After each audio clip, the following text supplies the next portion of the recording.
Oke, baik, teman-teman, kita akan awali dulu apa sih yang dimaksud dengan eksplorasi, ya, eksplorasi energi, dan nanti kita akan bahas juga kenapa kemudian kita harus melakukan eksplorasi energi, kemudian apa saja yang bisa kita eksplorasi, ya. Jadi kita akan awali dulu dari pengertian. Apa yang dimaksud dengan eksplorasi? Ya, eksplorasi. Dari asal katanya ya, eksplorasi itu kan explorer ya. Kalau teman-teman misalnya uh, buka komputer ya, buka Windows misalnya, itu kan ada Windows Explorer ya. Nah, ketika kita buka Windows Explorer itu kan sebenarnya kita mencari file, membuka file atau mengedit file yang sudah ada gitu kan ya. Kita cari di situ.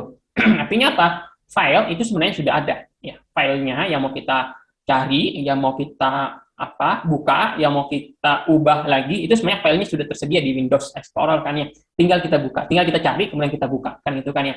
Nah, sama dengan eksplorasi energi. Nah, eksplorasi energi itu sama tadi ya. Jadi sebenarnya kita ingin mencari energi, tapi energi itu sebenarnya sudah ada, ya, sudah tersedia.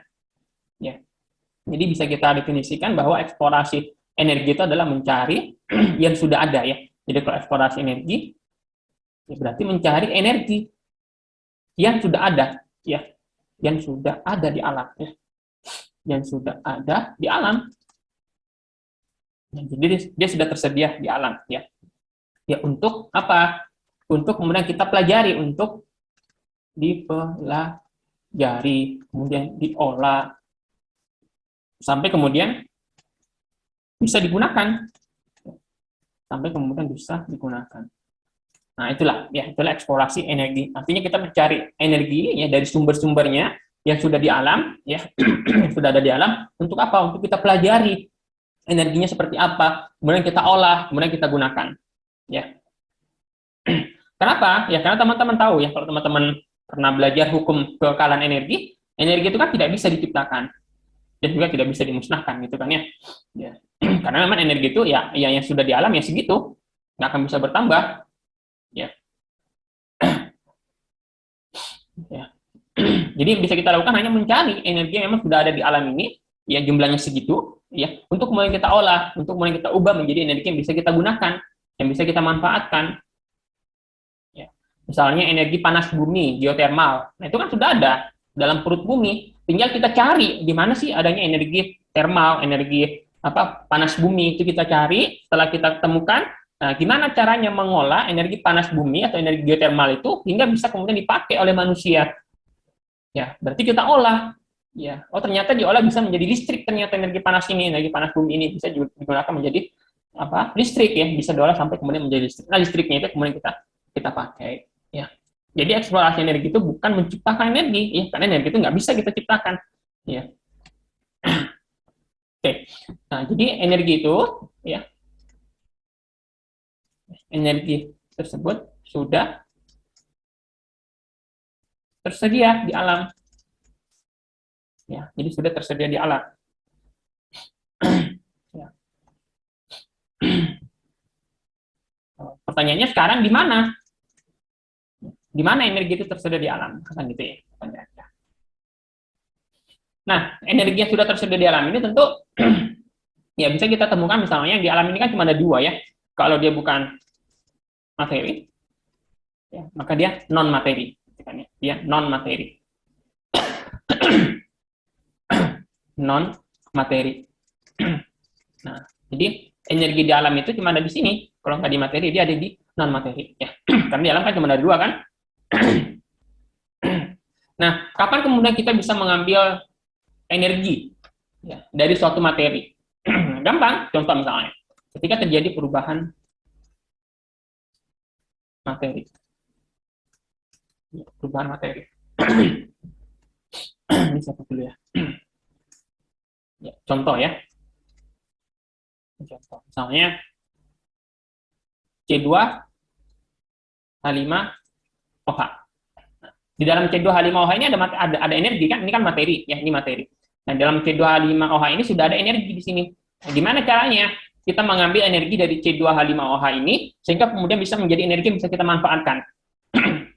Nah, teman-teman sudah tahu kan, ini kalau dia bereaksi dengan O2 ya, kemudian dia berubah menjadi CO2 dan H2O. Nah, selain itu, dia juga akan melepaskan energi kan? Energi panas. Nah, gitu kan ya. Energi panas ini bisa kita gunakan sebagai bahan bakar. Nah, gitu kan ya. Bahan bakar ya, oleh manusia digunakan sebagai bahan bahan bakar. Jadi ketika kita mengubah suatu materi ke materi yang lain, ya, maka kita bisa mendapatkan energinya. Kita bisa mendapatkan energi yang terkandung dalam materi itu. Contoh tadi nih, misalnya ada etanol, ya kita ubah dia menjadi CO2 dan H2O, maka kita bisa mendapatkan energi dari etanol tadi, ya, atau bensin misalnya, atau LPG misalnya, ya, atau yang tradisional misalnya kayu bakar. Kita reaksikan kayu bakar itu dengan O2, maka kita bisa mendapatkan energi. Ya. Nah, itu salah satu cara untuk kemudian kita mengeksplorasi energi yang ada pada materi. Gimana caranya? Ya kita ubah materi tadi menjadi materi yang lain, maka kita bisa mendapatkan energinya. Oke. Yang kedua,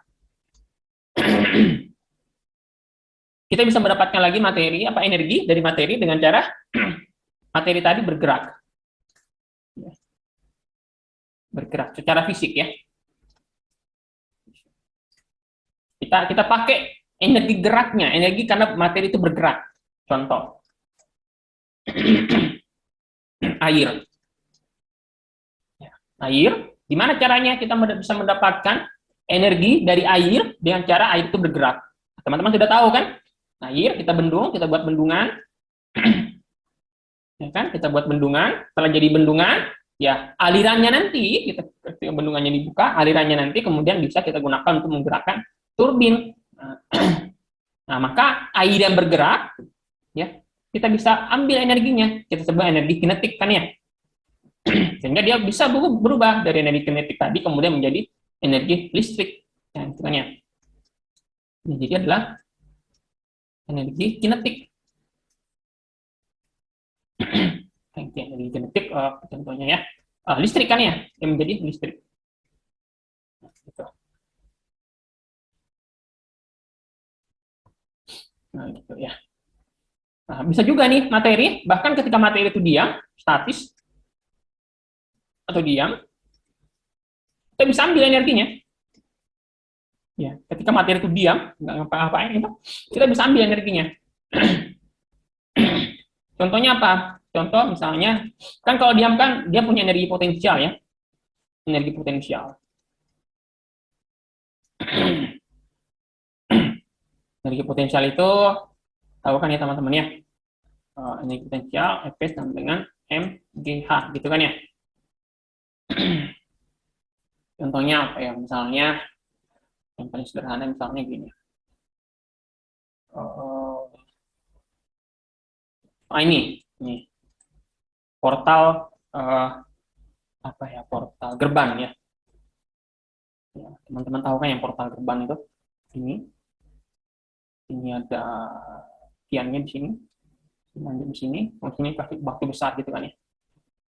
Nah gitu, batu besar. Ini berat ya, karena dia punya berat, nah, maka dia punya energi potensial kan, energi potensial.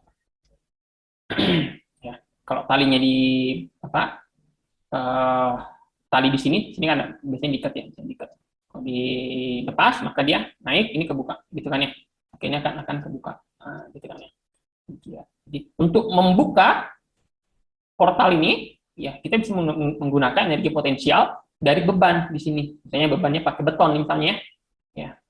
Jadi dengan menggunakan energi potensial dari beton yang diam ini, ya, maka kemudian portal ini bisa terbuka, ya. Jadi pada kondisi diam pun materi itu bisa kita pakai energinya, ya. Kita banyak ya teman-teman bisa cari contohnya dalam kehidupan sehari-hari, ya. Bagaimana kemudian materi ya dengan cara diubah dari satu materi ke materi yang lain kita bisa dapatkan energinya, atau dengan cara materi tersebut bergerak kita bisa dapatkan energinya, atau bahkan dalam kondisi diam pun materi itu bisa kita dapatkan energinya, ya. Jadi ada banyak cara kemudian untuk bisa memanfaatkan energi ya yang ada dalam suatu materi. Ini kalau dia materi. Nah, sumber energi yang lain selain dari materi kita juga bisa mendapatkan energi misalnya dari yang non materi. Apa kira-kira contohnya teman-teman? Non materi yang ada dalam kehidupan kita sehari-hari, yang bisa memberikan contoh. Apa ini? Cahaya, Kak. Iya, Cahaya. cahaya. Ya kan ya? Cahaya itu bisa kita pakai energinya, bisa kita apa eksplorasi energinya. Energi yang ada pada cahaya. Contoh, nah, kalau ini teman-teman nanti yang kita bahas juga, contohnya misalnya adalah solar cell atau sel surya ya, atau sel surya. Ya, bagaimana cahaya ya menjadi energi listrik ya, energi listrik. Ya, teman-teman ya tentu sudah familiar ya dengan solar cell. Contoh lagi misalnya non materi misalnya adalah panas atau kalor ya. Contoh misalnya ya tadi yang kita bahas tadi di awal sebagai contoh apa namanya geothermal ya, panas bumi. Nah, atau nuklir ya, nuklir juga bisa menghasilkan panas ya. Selain cahaya juga bisa menghasilkan panas nuklir ya, selain radiasi. Ya, ini semua ya, bisa ini kita ubah menjadi energi listrik. Kita olah ya. Kita olah menjadi energi listrik. Dari mana? Dari panas bumi dan dari nuklir. Ya. Kemudian lagi ya. Muatan ya. Perbedaan muatan juga ya. Oh, ini banyak kan? Nah, contoh misalnya ya listrik kan ya.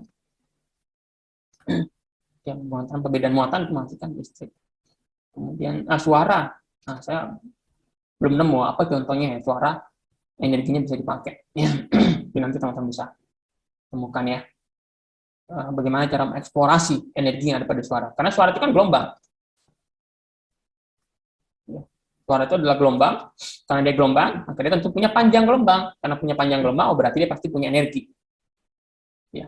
Cuma saya belum menemukan contoh mengeksplorasi, ya, mengolah, ya, energi dari suara. Kalau dari gelombang banyak ya, tapi dari suara yang terdengar pada frekuensi tertentu, bagaimana cara mengolahnya? Nah ini sebelum temukan. Nah itulah eksplorasi ya. Jadi bagaimana cara kemudian kita menemukan ya sumber-sumber energi baik yang ada pada materi maupun yang ada pada non materi untuk kemudian apa? Untuk kemudian kita olah. Ya, kita olah ya sampai kemudian energinya itu bisa kita gunakan ya untuk kehidupan sehari-hari. Oke, sampai sini ada pertanyaan mungkin?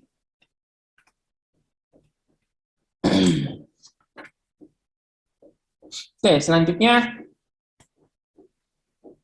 yang kedua, bagian kedua atau bagian B adalah alasan ya atau kenapa harus eksplorasi energi. Ya, kenapa kita harus mengeksplorasi energi yang ada di alam? Ya, tentu simpel kan jawabannya pertama adalah karena kita butuh energi. Nah, ya, energi itu adalah kebutuhan pokok. Ya, energi itu adalah kebutuhan pokok. Ya, energi sudah sama dengan makanan gitu kan ya, tanpa energi, sumber energi, ya, kehidupannya akan sangat susah ya, sangat sulit. Contoh misalnya listrik ya, perkotaan tanpa ada listrik sulit ya. Bahkan di pedesaan pun sama, tanpa ada energi. Ya, di pedesaan-pedesaan sekarang tanpa energi juga sulit ya. Ya, misalnya setidaknya misalnya energi dari misalnya hewan ternak. Ya, hewan ternak kadang kan digunakan energinya. Kuda ya, misalnya sebagai apa? Transportasi ya, kerbau digunakan energinya untuk apa? Membajak sawah misalnya. Atau apa namanya? Gerobak ya, menarik gerobak misalnya. Ya, itu adalah ciri khas di desa. Ya. Mungkin desa tidak butuh listrik, tidak butuh mesin apa mesin diesel ya. Apa yang lainnya yang dalam bentuk mesin. Mungkin listrik memang tidak butuh ya. Mesin-mesin seperti itu termasuk listrik ya yang lainnya. Tapi di desa tetap butuh energi. Ya, setidaknya adalah misalnya energi dari hewan ternak misalnya ya, misalnya untuk membajak sawah atau menarik gerobak misalnya atau transportasi dengan menggunakan kuda misalnya. Ya, dia menggunakan energi dari hewan ternak misalnya. Atau misalnya kalau zaman dulu ya, mungkin ketika zaman prasejarah, ya, ketika manusia belum bisa menjinakkan binatang, ya, masih mengandalkan diri sendiri sebagai manusia, mereka juga butuh energi. Ya, setidaknya energi yang dibutuhkan oleh manusia itu sendiri. Ya, kita untuk hidup kita butuh energi kan. Kita ingin bergerak, ya, maka kita butuh makan dulu. Dari proses makan itu akan dihasilkan energi. Energi ini kita pakai untuk bergerak. Ya. Mungkin kita perlu untuk berkebun ya. Zaman dulu misalnya ketika sudah mengolah lahan misalnya, mungkin kita mengolahnya belum menggunakan hewan ternak ya, masih menggunakan manual dengan tangan sendiri misalnya. Ya, maka kita butuh energi dari tubuh kita sendiri. Ya, jadi sejak zaman dulu, zaman prasejarah dulu, ya sampai sekarang, ya baik di desa maupun di kota, apalagi di kota gitu kan ya, energi itu adalah kebutuhan. Pasti dipakai energi itu. Ya, saya coba perlihatkan ilustrasi ya kepada. Ini kelihatannya ini dari zaman primitif, ya sebelum Masehi malah ya. Kemudian ini zaman berburu, ini zaman sudah bertani, ya ini sudah berkembang, ini zaman industri, kemudian ini zaman teknologi, zaman sekarang. Ya. Kita lihat ya, bagaimana manusia itu membutuhkan energi. Ya, ketika masih zaman primitif, ya, zaman primitif itu artinya ya manusia itu belum bisa mengandalkan alam, belum mengerti tentang alam, ya. Mereka bertahan hidup tanpa mengandalkan alam, ya. Maka energi itu memang hanya untuk energi dalam makanan, agar bisa hidup, agar bisa bergerak, agar bisa berdiri, agar bisa berjalan. Ya, hanya energi yang terkait dengan makanan. Hanya energi yang terkait dengan agar tubuh kita bisa bergerak. Nah, tapi ketika zamannya sudah zaman berburu, ya bukan lagi sekedar bisa bergerak, sudah bisa berdiri dan seterusnya. Tapi kita ya zaman berburu sudah harus berpindah-pindah, harus bergerak cepat, harus lari dan seterusnya, harus menggunakan alat misalnya, ya mengangkat beban misalnya. Ya, maka kebutuhan energi kita semakin bertambah. Ya. Karena kita tidak hanya sekedar tidur, bangun gitu kan ya. Tapi ketika sudah zaman berburu, ya kita harus mencari makanan, maka kita butuh lagi energi. Ya meskipun energi itu masih hanya digunakan oleh tubuh kita. Ya, yang menghasilkan energi tubuh kita, yang menggunakan energi tubuh kita. Nah, ketika sudah zaman bercocok tanam, ya di sini manusia sudah menggunakan sumber energi yang lain, tidak lagi dari tubuhnya sendiri, ya dari tubuh kita sendiri, ya, tapi sudah menggunakan sumber energi yang lain. Ya, misalnya energi dari hewan ternak untuk membajak sawah misalnya, atau sebagai hewan tunggangan misalnya. Itu sudah digunakan sumber energi selain dari manusianya. Ya, dia sudah menggunakan sumber energi yang lain. Setidaknya masih energi dari hewan ternak. Sampai kemudian manusia bisa membuat mesin. Ya, meskipun mesinnya itu adalah mesin-mesin yang masih digerakkan oleh hewan ternak. Ya. Membuat gerobak misalnya, ya, meskipun nanti masih ditarik oleh hewan ternak. Ya. Tapi setidaknya itu kemudian sudah mengefisienkan energi yang digunakan. Sampai kemudian manusia bisa membuat mesin uap. Ya, ketika sudah menggunakan mesin uap, maka sumber energi itu tidak hanya lagi berasal dari manusianya itu sendiri atau hewan ternaknya, tapi sudah berasal dari energi bahan bakar. Ya, jadi sumber energinya sudah bertambah, tidak lagi hanya dari hewan ternak, tapi sudah masuk ke energi bahan bakar. Sampai zaman sekarang, ya tidak lagi dari bahan bakar, ya bahkan dari cahaya sinar matahari pun sudah bisa kita konversi menjadi energi. Ya. Bahkan dari dari ombak laut sudah bisa, dari panas bumi sudah bisa, semua kita konversi menjadi energi. Karena memang itu kebutuhan energi. Ya, semakin berkembang, ya orang semakin butuhkan energi. Dari energi yang kita konversi adalah energi yang ada pada energi binatang, hewan ternak, kita ambil energinya untuk memudahkan kehidupan kita sehari-hari. Ya, kemudian kita ambil energi dari bahan bakar, ya. Kemudian juga kita ambil energi dari sumber-sumber yang lain, ya, dari matahari, dari panas bumi, ya, kemudian dari ombak laut, dari angin, ya, semua itu kemudian kita olah untuk menjadi sumber energi. Ya, bahkan kebutuhan energi tadi, ya, misalnya transportasi untuk industri itu semakin besar kebutuhan energinya. Nah, itu kemudian menyebabkan kita semakin harus terus mencari sumber-sumber energi yang lain. Ya, tidak lagi seperti zaman primitif ya, ketika hanya mengandalkan energi dari hewan ternak. Sekarang kita harus mengandalkan sumber-sumber energi. Atau tidak lagi ketika zaman industri, ketika orang-orang hanya mengandalkan energi dari fosil, ya, dari bahan bakar, ya, bahan bakar minyak, ya, atau bahan bakar gas. Tidak lagi. Ya, sekarang orang berpikir gimana caranya sumber energi itu bisa kemudian semakin banyak. Ya, nah ini yang kemudian kita lakukan. Nah, itulah alasan ya. Jadi kenapa kemudian kita butuh sumber-sumber energi dan kita harus mengeksplorasinya. Ya, oke. Kita balik lagi ke sini ya. Oke, ya. Jadi tadi adalah energi adalah kebutuhan pokok ya, yang terus bertambah ya, yang terus bertambah kalau dalam hati, yang terus bertambah. Ya. Bahkan di desa pun sekarang sudah sangat jarang ya yang tidak membutuhkan listrik ya di desa-desa sekarang. Ya. Mungkin hampir semua desa-desa sekarang itu sudah butuh listrik. Ya. Sekarang orang-orang harus belajar misalnya secara online seperti ini ya kita butuh listrik. Listrik itu adalah energi. Ya, jadi kebutuhan listrik ya tidak hanya kemudian di kota-kota, ya, tapi di desa-desa pun juga sudah butuh listrik. Ya, bahkan desa-desa yang terpencil pun juga sudah butuh listrik. Ya. Ya, mungkin misalnya tidak harus karena pandemi ya, tapi mungkin mereka misalnya bagi tujuan wisata misalnya. Nah, ketika dia menjadi tujuan wisata, mau nggak mau dia harus ada listriknya kan ya. Ya, setidaknya misalnya untuk mempromosikan dan lain sebagainya. Oke. Nah, itu yang pertama. Jadi energi adalah kebutuhan pokok yang terus bertambah. Maka kita harus melakukan eksplorasi energi.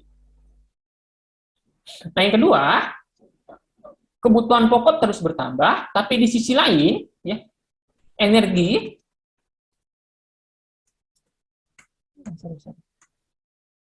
ini terus dipakai dan semakin berkurang. Dan semakin berkurang. Ya kan ya? Jadi dipakai, maka dia berkurang. Karena berkurang, berarti harus cari lagi. Berkurang, cari lagi, berkurang, cari lagi. Ya kan ya? Karena ini penggunaan energi itu sesuai dengan hukum kedua termodinamika. Setiap konversi energi dari bentuk satu ke bentuk yang lain, dari bentuk setiap konversi energi ke bentuk lain, ya, ke bentuk lain, ya. Misalnya energi panas diubah menjadi energi gerak, atau energi listrik diubah menjadi energi gerak, ya, atau energi gerak diubah menjadi energi listrik dan seterusnya. Ya. Selalu menyebabkan atau selalu menghasilkan, nah ginilah, selalu menghasilkan energi tak berguna. Nah, gitu. Energi tak berguna. Nah, energi tak berguna. Nah, gini. Maksudnya gini, teman-teman. Contoh ya, bilang contoh.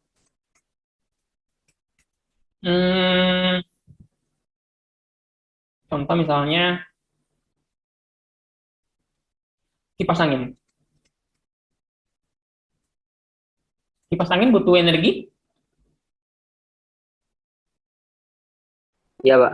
Apa energi yang dibutuhkan oleh kipas angin agar bisa bergerak? Dari listrik, Pak. Listrik. Ya kan ya? Apa yang dihasilkan? Energi gerak, Pak. Energi gerak. Nah, selain energi gerak ini energi yang namanya energi berguna. Ya kan? Jadi energi apa yang kita gunakan setelah kipas ini mendapatkan listrik? Ya energi geraknya. Ya kan ya? Tapi selain menghasilkan energi gerak, dia juga menghasilkan energi panas. Ini tak berguna. Nah, gini. Ini tak berguna. Nah, jadi bayangkan, energi listrik yang kita hasilkan, ya, anggaplah misalnya ini ada 100 kilojoule. Kita kasih energi listrik. Nah, 100 kilojoule ini, apakah semua terkonversi berubah menjadi energi gerak? Enggak. Selain menjadi energi gerak, dia juga menghasilkan energi panas. Enggak terkonversi misalnya menjadi 90 kilojoule energi geraknya, tapi yang menjadi panas adalah 10 kilojoule. Artinya apa? Ada energi yang terbuang. Energi panas. Terbuang. Ya kan ya? Kalau teman-teman nyalakan kipas, ya baling-balingnya berputar, tapi mesinnya ikut panas kan? Energi panasnya kita pakai? Enggak. Energi panasnya itu enggak kita pakai. Dia terbuang.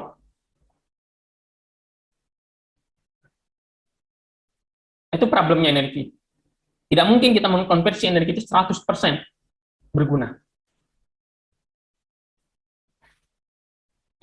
Contoh lagi, motor, ya, sepeda motor, ya, sepeda motor, mobil ya, sepeda. Nah, kita butuh energi kimia, ya kan? Bensin, ya. Bensin dibakar di dalam pistonnya, dalam piston sepeda motor, sehingga dia bergerak, ya kan ya. Ketika dia bergerak, maka pistonnya akan berputar, sehingga motor ini akan berputar, ya apa? Rodanya akan berputar. Artinya apa? Energi kimia juga jadi energi gerak. Selain energi gerak, apakah ada energi lain?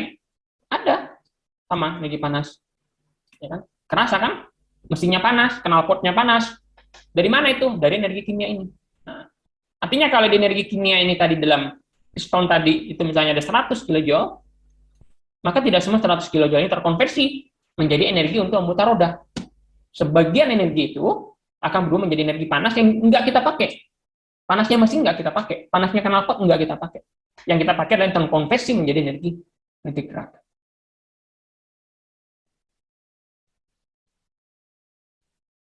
Nah, itulah menyebabkan pengguna energi kita ya semakin berkurang dan sebenarnya tidak 100% efisien. Jadi tidak 100% efisien. Nah, problemnya lagi, energi tadi, ya, konversi energi tidak reversible. Nah, gitu. Listrik. Tadi ya, dia sudah jadi gerak. Dia jadi panas. Gerak ini, keduanya ini mau kita ubah lagi jadi listrik. Ya. Apakah bisa semudah itu, sespontan itu? Kan enggak. Ya. Ketika kita misalnya menyalakan kipas angin, kita kan dapat tuh energi bermanfaatnya. Ya. Ketika kemudian gerakan dari baling-baling itu ya membuat sirkulasi udara semakin bagus dalam ruangan kita. Nah, apakah sirkulasi udara yang kemudian bergerak dalam udara kita itu bisa kita konversi ulang menjadi energi listrik? Kan tidak. Ya, belum lagi energi panasnya yang ada di mesin kipas angin. Apa kemudian mudah untuk kita konversi menjadi balik menjadi energi listrik? Kan tidak. Ya. Jadi terus kita pakai dan akan terus berkurang. Ya. Karena memang dia tidak reversible. Dia tidak reversible. Tidak bisa kemudian dengan mudah dibalikkan. Sebenarnya bisa, tapi tidak semudah itu ya. Tidak mudah. Misal nih, kita manusia. Kita manusia. Kita makan. Ya. Karbohidrat dan seterusnya. Sampai kemudian ya manusia atau hewan ya menjadi fosil.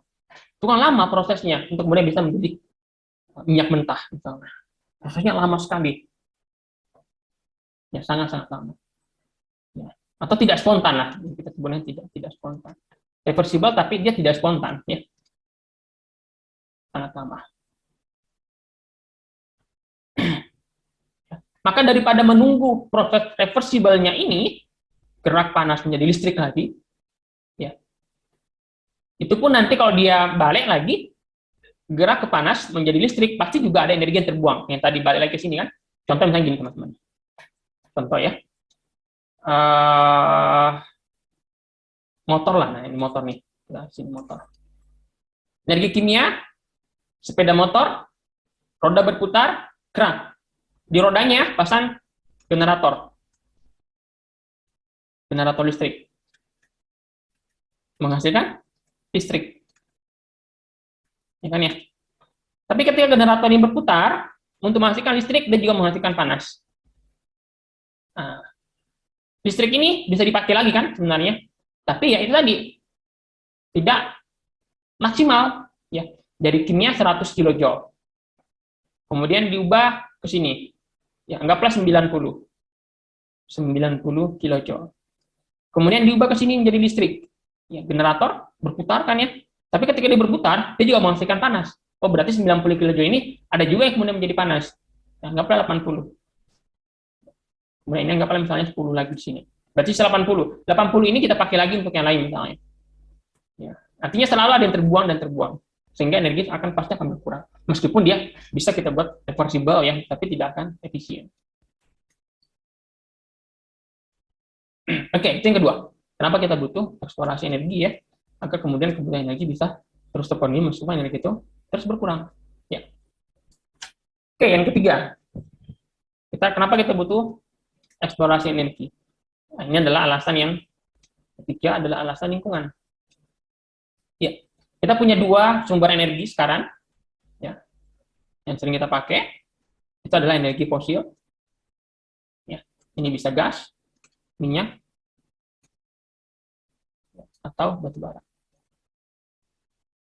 Dan ini teman-teman sudah tahu, ya, efeknya apa terhadap lingkungan, ya, polusi dan lain sebagainya. Ya, makanya ada, kalau saya perlihatkan lagi mungkin ya, ilustrasinya. Nah, seperti ini. Oh, sebentar. Nah, ini ya, ilustrasinya. Nah, ini kan ilustrasi ya. Yang di bawah. Ya. Nah, ini di atas ya, pindahkan ke atas. Ya. Bagaimana dampak dari penggunaan energi fosil, minyak, batu bara, dan lain sebagainya. Diilustrasikan seperti ini ya, warnanya kelam. Ya. Artinya apa? Kalau warna kelam itu artinya dia bisa merusak lingkungan. Ya. Nah, kita perlu mengeksplorasi energi, sumber energi yang lain yang kira-kira itu efeknya lebih bagus terhadap lingkungan. Ya, seperti ini ya. Dia tidak merusak lingkungan. Ya, seperti ini ya. Energi air, ini bendungan, ya. Energi angin, energi matahari, ini solar cell. Ya, kemudian energi biogas, biodiesel, ya.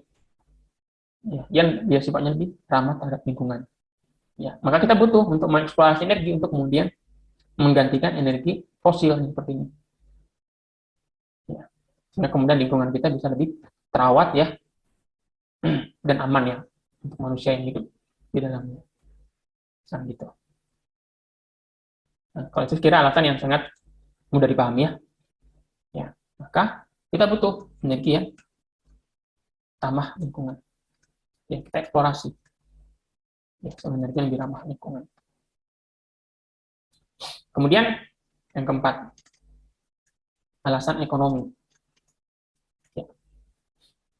Kalau di negara-negara menghasil minyak, Timur Tengah atau Amerika Latin misalnya, ya, kalau masih pakai fosil, ya mungkin secara ekonomi itu akan lebih efisien, lebih murah. Di Timur Tengah misalnya, pakai energi fosil itu lebih efisien, lebih murah. Nah, tapi di daerah-daerah tertentu, ya, yang minyaknya itu harus diimpor dari luar, impornya sendiri butuh biaya misalnya, ya, maka penggunaan energi fosil itu bisa jadi mahal. Ya, ya, fosil lebih mahal pada daerah tertentu. Ya, pada daerah tertentu. Ya. Maka orang kemudian memikirkan gimana caranya energi fosil ini dibuat lebih murah. Apa mencari energi yang lebih murah dibandingkan dengan energi fosil. Ya. Maka kemudian beberapa negara itu mencoba mengeksplorasi energi-energi ya dari alam, tapi bukan energi fosil.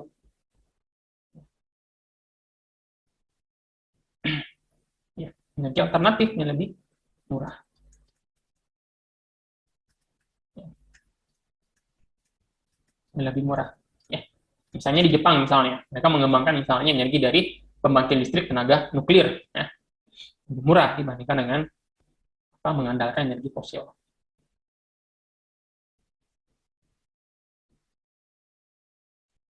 Nah, ini adalah 4 alasan kenapa kita butuh mengeksplorasi energi.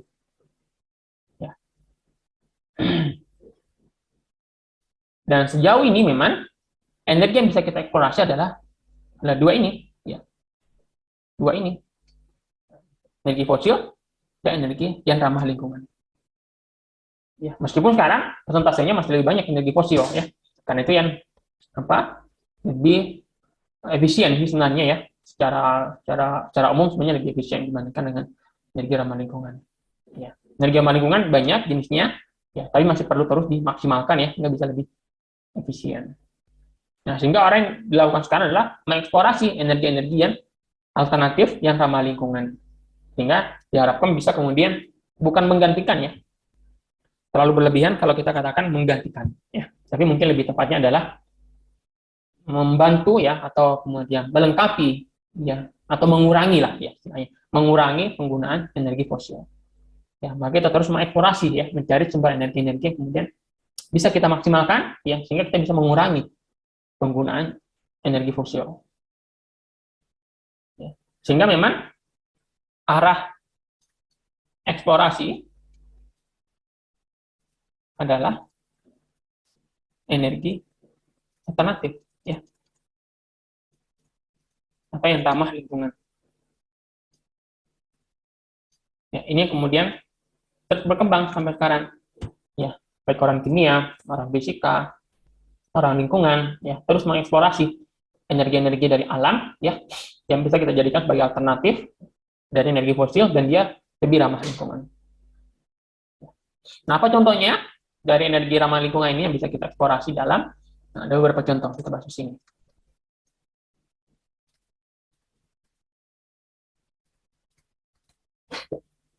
Nah, bisa energi yang sifatnya dia energi fisik ya. Kita eksplorasi secara fisik. Ya, misalnya energi angin ya. Nah, itu kita eksplorasi secara fisik. Energi apa? Aliran air. Ya. Aliran air. Kemudian ketiga ya, energi ombak ya. Ombak atau tidal, yang magnetic tidal. Kemudian keempat, kita eksplorasi secara fisik adalah geotermal atau panas bumi ya. Nah, ini kelima juga nuklir ya. Panas dari reaksi nuklir. Nah, ini secara fisik. Atau kita eksplorasi secara kimia. Secara kimia. Contohnya misalnya biogas. Ya, biogas, kemudian bioetanol, atau biodiesel, ya, atau keempat misalnya baterai, ya. Kelima misalnya fuel cell, ya, atau keenam misalnya sel surya, ya. Ya, sel surya ini sebenarnya ya kimia, fisik, ya bisa fisik, bisa kimia, sel surya ya. Jadi ada proses fisik, ada proses kimia juga sebenarnya di sel surya. Ya. Nah, ini beberapa contoh energi alternatif yang bisa kita eksplorasi dan bisa kita kembangkan lagi, sehingga hasilnya bisa lebih maksimal dan bisa menjadi pengganti atau mungkin mengurangi penggunaan energi fosil. Ya, energi angin ya. Ini ya, biasanya digunakan untuk listrik ya. Ini listrik, ini listrik, ini listrik, ini listrik, ini juga semua listrik ya. Kalau ini bahan bakar ya. Ya, ini listrik. Ya. Karena memang tadi ketika saya perlihatkan gambar ya, kebutuhan energi sekarang yang paling besar adalah energi transportasi, ya, industri, ya, dan listrik ya, yang tadi saya perlihatkan di sini. Nah, ini ya, dan energi apa untuk industri ya, yang warna hijau ini, dan energi untuk transport. Industri ya, itu mesti butuh ya bahan bakar dan listrik. Transport juga sama. Transport itu butuh bahan bakar dan listrik ya. Sehingga memang kebutuhan energi kita sekarang adalah kebutuhan energi untuk bahan bakar dan listrik ya. Ya. Meskipun sekarang sudah banyak inovasi-inovasi yang kemudian bisa menggeser penggunaan energi bahan bakar ya. Jadi penggunaan energi bahan bakar akan terus kemudian dikurangi ya, sehingga akan lebih banyak energi yang dibutuhkan adalah energi listrik ya. Sekarang sudah tren ya, sudah mulai dikembangkan di banyak negara mobil listrik ya, kereta listrik gitu ya. Motor listrik sudah banyak ya di Indonesia, di Jogja bahkan sudah banyak orang yang pakai motor listrik ya. Kalau mobil listrik ya mungkin masih di daerah Jakarta mungkin banyak, kalau di Jogja mungkin jarang ya. Kita lihat ada mobil listrik ya, termasuk ya berbagai macam yang lainnya juga sudah lebih dikembangkan ke listrik ya, sehingga memang konversi eksplorasi energi yang diharapkan berkembang adalah yang produknya adalah listrik ya. Angin, air, ombak, geotermal, nuklir semua listrik. Baterai, fuel cell, sel surya semua listrik. Ya. Bisa ini biogas, bioetanol, dan biodiesel. Ya, karena ini masih misalnya di kebutuhan domestik ya di rumah, ya, kita masih butuh misalnya bahan bakar ya. Meskipun sekarang juga sudah banyak dikembangkan, misalnya ada kompor-kompor induksi ya. Kompor induksi itu kompor yang dari sisi waktunya sama dengan kompor gas ya, tapi dia pakai listrik ya, kompor induksi. Dia pakainya listrik. Jadi sumber panasnya ada listrik. Itu udah banyak dikembangkan. Oke, nah ini nanti akan kita pelajari satu persatu. Ya, nanti kita akan belajar ini satu persatu. Bagaimana biogas dihasilkan, dari mana, bagaimana prosesnya sehingga kemudian bisa menghasilkan biogas, dan bagaimana penggunaannya. Bioetanol juga nanti akan kita bahas. Ya, bagaimana proses bioetanol, bagaimana prospek bioetanol, ya, kemudian bagaimana penggunaan bioetanol untuk bahan bakar. Biodiesel juga sama, nanti kita akan bahas sumber-sumber yang bisa kita jadikan biodiesel, bagaimana proses produksinya secara kimiawi, secara industri, dan setelah nanti jadi biodiesel, bagaimana digunakan sebagai bahan bakar. Nah, bagaimana teknik penggunaan biodiesel untuk bahan bakar. Baterai juga kita akan bahas prinsip-prinsipnya ya, karena ini secara kimia, maka tentu semua ini, 1-6 ini kita akan bahas prinsip-prinsip kimianya. Secara kimia, bagaimana baterai itu bisa menghasilkan listrik. Fuel cell juga sama, secara kimia, bagaimana kemudian bisa menghasilkan listrik. Sel surya juga sama. Secara kimia, bagaimana sel surya itu bisa menghasilkan listrik. Ya, kemudian tentu yang paling banyak nanti, yang akan banyak atau akan panjang saya bahas, mungkin bisa sampai masing-masing 2 pertemuan adalah ya nomor 5 dan nomor 6, ya, fuel cell dan sel surya. Ya. Karena ini yang kemudian saya kerjakan dalam beberapa penelitian 2 tahun terakhir ya, fuel cell, khususnya mikrobial fuel cell, sama yang sel surya. Nah ini nanti mungkin butuh sekitar masing-masing 2 pertemuan untuk kita membahas fuel cell dan sel surya ini ya. Kita akan bahas prinsipnya, bagaimana dia bisa menghasilkan listrik, kemudian bagian mana yang kemudian perlu dikembangkan, perlu dieksplorasi ya, untuk kemudian meningkatkan efisiensinya. Ya, mungkin teman-teman nanti yang ada minat ke penelitian fuel cell dan sel surya, nanti kita akan banyak bahas di nomor 5 dan nomor 6. Gitu ya. Nah, untuk yang secara fisik ini nanti lebih ke wawasan ya, lebih ke wawasan angin, air, ombak, geotermal, dan nuklir ya. Ini nanti lebih banyak kita membahasnya secara wawasan saja ya, karena memang ini secara fisik sebenarnya ya, bukan area keilmuan yang saya dalami juga ya. Ini ya, bagian terakhir nanti kita akan bahas ini ya setelah UTS ya. Nah, ini nanti kita akan bahas UTS. Ya, mungkin kecuali untuk sel surya yang juga kita bahas setelah UTS ya, karena agak panjang pembahasannya. Ya. Ini mulai minggu depan kita akan bahas, kita akan masuk ke biogas, kemudian minggu depannya lagi bioetanol, minggu depannya lagi biodiesel, selanjutnya baterai. Nah, baru minggu depannya kita bahas fuel cell 2 pertemuan, baru sel surya juga 2 pertemuan. Nanti ini kita bahas 1-5 ini 2 atau 3 pertemuan. Ya, sampai nanti ke generator juga kita akan bahas. Oke. Itu yang ketiga ya, energi alternatif. Sekarang bagian terakhir untuk hari ini kita akan bahas ini. Pertimbangan. Jadi kita memilih energi alternatif yang tadi saya sebutkan itu, juga ada pertimbangannya. Pertimbangan energi. Meskipun nanti akan secara spesifik juga kita bahas di sini. Ya, pertimbangan memilih biogas, pertimbangan memilih bioetanol dan seterusnya. Nanti kita bahas. Tapi sekarang kita akan bahas dulu secara umum pertimbangan dalam memilih energi alternatif. Nomor 1, ketersediaan. Ya. Contoh misalnya sel surya. Ya, sel surya ini kan matahari. Ya.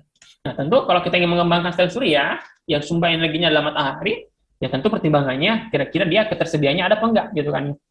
Ya, maksimal apa enggak gitu kan. Kalau daerah yang sering hujan, ya tertutup sinar mataharinya tertutup misalnya, maka tentu tidak efisien kita mengembangkan sel surya. Jadi kita perlu juga perhatikan ketersediaan atau angin misalnya, ya, atau energi air, ya PLTA, gitu kan. Nah, kita tentu harus lihat ada nggak sumber angin yang maksimal di situ. Di daerah perkotaan seperti Jogja ini tentu nggak mungkin kita bisa mengembangkan energi listrik berbasis angin, ya karena ada banyak gedung-gedung ya, lagi di Jakarta misalnya ada banyak gedung-gedung yang kemudian menghalangi aliran angin, gitu ya. Jadi perlu kita perhatikan ketersediaannya.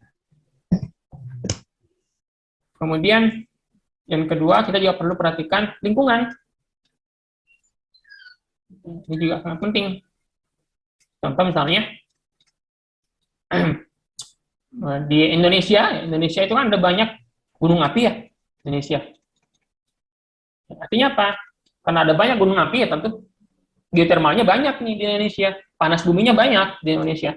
Ya, tapi apakah karena banyak panas bumi itu kemudian kita bisa semena-mena mengambil panas bumi? Kan enggak. Kita harus perhatikan lingkungan, efeknya terhadap lingkungan. Ya, karena kalau kita mau mengambil panas bumi, geotermal, ya berarti kita harus membuka lingkungan itu.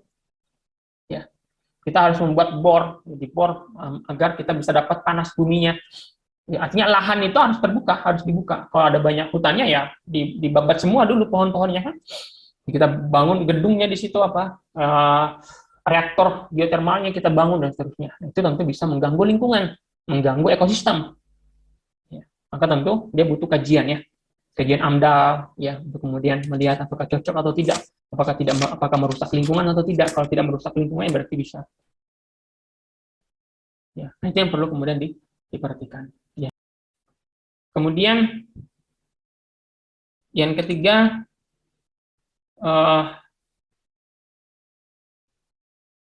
infrastruktur ya. Ini sama sih sebenarnya lingkungan yang infrastruktur. Ya. Contoh misalnya nuklir. Ya.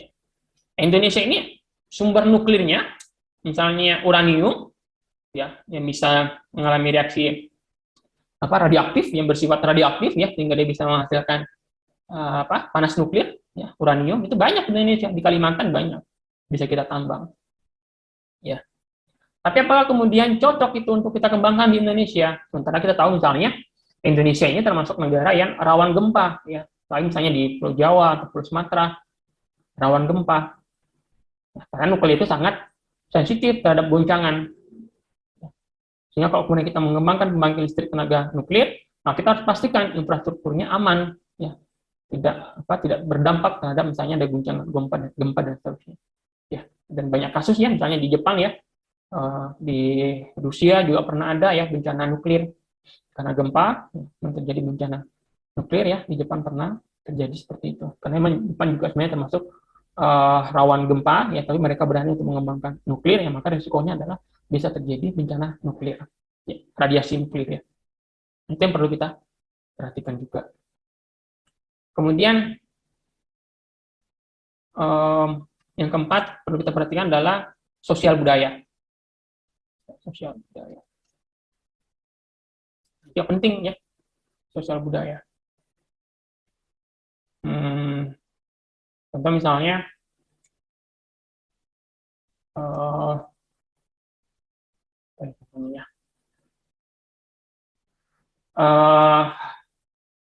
misalnya orang juga kalau mau mengembangkan energi alternatif ya kayak geothermal ya, misalnya tadi geothermal lah ya, geothermal ya, contoh tadi geothermal. Nah, geothermal ini kan biasanya menggunakan panas bumi ya, panas bumi itu biasanya dekat dengan gunung api, dekat dengan gunung api. Jadi panas bumi kan atau gunung api. Nah, misalnya kalau di Indonesia, ya, kita ingin mengembangkan geothermal panas bumi. Nah, ini juga harus memperhatikan sosial budaya. Ya, kayak Merapi misalnya. Ya, budaya kita di Indonesia, misalnya ya, beberapa tempat di Indonesia, ya, beberapa gunung api misalnya ya, itu punya kedudukan tertentu di masyarakat, Gunung Merapi misalnya, ya, itu punya kedudukan tertentu bagi masyarakat Jogja misalnya, nggak boleh diotak-atik, nah gitu kan, nggak boleh sembarang digunakan isinya misalnya, atau mungkin tempat-tempat lain ya, nggak boleh sembarang kemudian digunakan, ya mungkin karena ada akar sejarahnya, ya, atau ada ikatan sosialnya dengan misalnya dengan gunung api tersebut, ya, nggak boleh sembarang digunakan, harus terkait dengan boleh nggak dipakai ini, ya, secara sosial budaya, apa kemudian beretika atau tidak, ya, terhadap masyarakat tertentu misalnya, nah, itu juga harus diperhatikan.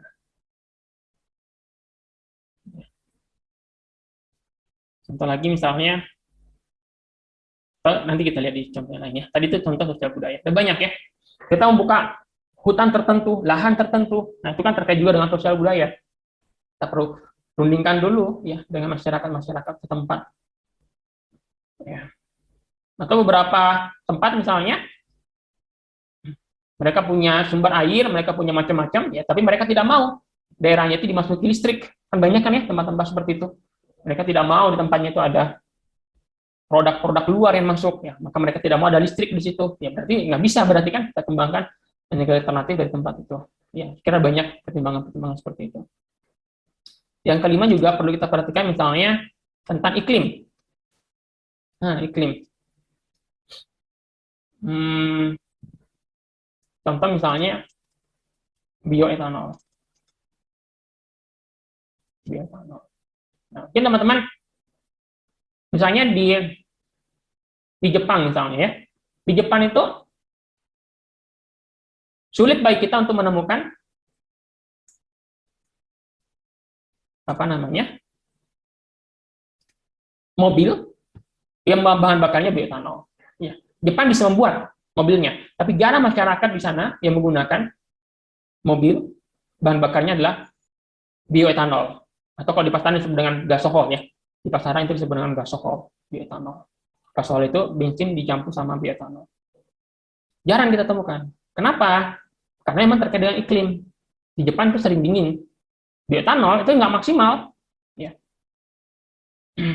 Karena tekanan uapnya rendah, sulit untuk menguap. Karena sulit untuk menguap, maka dia tidak maksimal ketika dia masuk ke piston bioetanol. Jadi dengan bensin, ya, kalau bensin itu mudah menguap, sehingga meskipun dingin, dia tetap bisa menguap, ya, sehingga dia bisa masuk ke dalam piston dan bisa dipakai. Jadi iklim juga menentukan apakah kemudian energi alternatif itu bisa dipakai atau tidak. Daerah-daerah yang dingin, ya, yang cenderung dinginnya lebih lama, itu nggak cocok kita pakai bioetanol atau gasohol, ya, karena bioetanol itu tidak cocok pada tempat yang dingin ya bagi bahan bakar. Nah, kemudian ekonomi juga bisa. Ya, contoh lagi misalnya bioetanol. Bioetanol. Bioetanol ini kan bahan bakarnya apa? Singkong. Itu kan ya. Yang paling banyak. Jagung misalnya. Ini bisa digunakan sebagai bahan bakar untuk membuat bioetanol. Tapi di sisi lain, singkong dan jagung ini juga bisa jadi makanan pokok. Ya. Makanya kenapa di Indonesia secara iklim Indonesia cocok untuk mengembangkan bioetanol, tapi secara ekonomi sulit untuk mengembangkan bioetanol. Secara iklim cocok, ya, kita daerah tropis, lebih cenderung panas. Tapi secara ekonomi sulit kita bagi Indonesia untuk mengembangkan bioetanol, karena bahan bakunya adalah singkong dan jagung. Ya, di mana singkong dan jagung ini itu adalah makanan pokok di daerah tertentu. Di daerah timur misalnya itu masih menggunakan singkong. Ya, bahkan beberapa daerah di Jawa itu masih menggunakan singkong dan jagung sebagai campuran makanan pokok. Nah, bayangkan kalau kemudian ini digunakan bahan baku untuk memproduksi bioetanol secara industri untuk kendaraan, maka harga singkong dan harga jagung itu bisa melonjak, ya. Dan itu nggak boleh diganggu, ya. Padahal dia adalah makanan pokok, ya, dan makanan pokok itu sangat sangat sensitif, nggak boleh diganggu. Ya. Nah, itu juga salah satu alasannya kenapa kemudian bioetanol juga ya belum bisa secara maksimal berkembang di Indonesia. Salah satu alasannya karena memang bahan bakunya juga apa namanya, ya singkong dan jagung ini kemudian dipakai untuk yang lain. 5, 6, 7. Politik juga bisa nih. Ya. Ya. Contoh misalnya nuklir ya. Nah, teman-teman tahu lah kalau nuklir. Di beberapa negara itu diembargo ya, untuk kemudian ketika dia mengembangkan nuklir. Ya. Ya. Sehingga beberapa negara kemudian tidak diberikan kebebasan untuk mengembangkan nuklir. Ya. Itu alasan politik. Ya. Pertarungan antar negara. Ya. Ini tidak boleh mengembangkan nuklir dan seterusnya. Seperti misalnya di Korea Utara misalnya. Ya, sampai kemudian diembargo ya, ketika dia mengembangkan nuklir. Sampai hal politik yang kecil ya. Misalnya eh, ketika kita ingin membuka lahan misalnya geothermal misalnya, ini kita ingin membuka geothermal, nah ini juga aspek politiknya juga besar ini. Ya. Kalau kita ingin membuka lahan di daerah tertentu, nah itu biayanya tidak hanya biaya membangun reaktornya, ya, tapi biaya izinnya juga banyak. Ya. Kalau misalnya di sini ada premannya, misalnya daerah itu dikuasai oleh preman tertentu, nah itu kita harus bayar ke situ kan agar bisa masuk. Nah, nanti bayar ke situ, nanti bayar ke pemerintah setempat, nanti bayar ke bupatinya, bayar ke dan seterusnya. Nah, itu kan agak pertimbangan juga ya seperti itu. Meskipun tentu kita itu sudah sangat-sangat berkurang ya di zaman-zaman sekarang ya. Mungkin di beberapa tempat tertentu masih ada seperti itu. Tapi mudah-mudahan tidak ada. Oke, sekira itu ya pengantar terkait dengan bahasan kita untuk eksplorasi energi ya. Misalnya di pertemuan selanjutnya kita kembali bahas masuk ke mana ini? Ke sini ya, ke biogas ya. Ada pertanyaan mungkin? Silakan. Saya izin bertanya, Pak. Ya, silakan. Saya kan kemarin-kemarin tahu ternyata bioetanol itu bisa digunakan dari bahan mikroalga. Nah, itu apakah juga mempengaruhi dari pertimbangan ekonominya atau enggak? Sebenarnya sih tergantung nanti mana yang lebih efisien secara ekonomi, secara pasar. Alga kan tidak hanya bisa digunakan untuk itu kan. Alga bisa digunakan untuk macam-macam kan. Buat agar-agar misalnya, atau buat makanan misalnya, itu bisa. Nah, ini tergantung nih masyarakatnya. Mau nggak kemudian sumber bahan baku mereka untuk makanan, untuk agar-agar, diambil, kemudian diolah menjadi bioetanol. Alga bukan makanan pokok, iya. Tapi oleh masyarakat tertentu, dia dijadikan sebagai sumber penghasilan di daerah tertentu misalnya. Nah, ini harus melakukan pendekatan kan. Kalau nggak hati-hati, bisa konflik. Di satu sisi pemerintah ingin memaksimalkan penggunaan bioetanol sebagai energi alternatif, ya kan ya. Tapi di sisi lain, bahan bakarnya itu adalah penghasilan. Bahan bakunya itu adalah penghasilan bagi masyarakat tertentu. Nah, itu juga perlu. Ya. Jadi memang mengembangkan energi alternatif, ya secara teori gampang sebenarnya gitu kan ya. Tapi sebenarnya kendala-kendala di lapangan banyak ya yang harus kita hadapi. Seperti itu kira-kira Mbak. Baik, Pak. Terima kasih. Ya, sama-sama.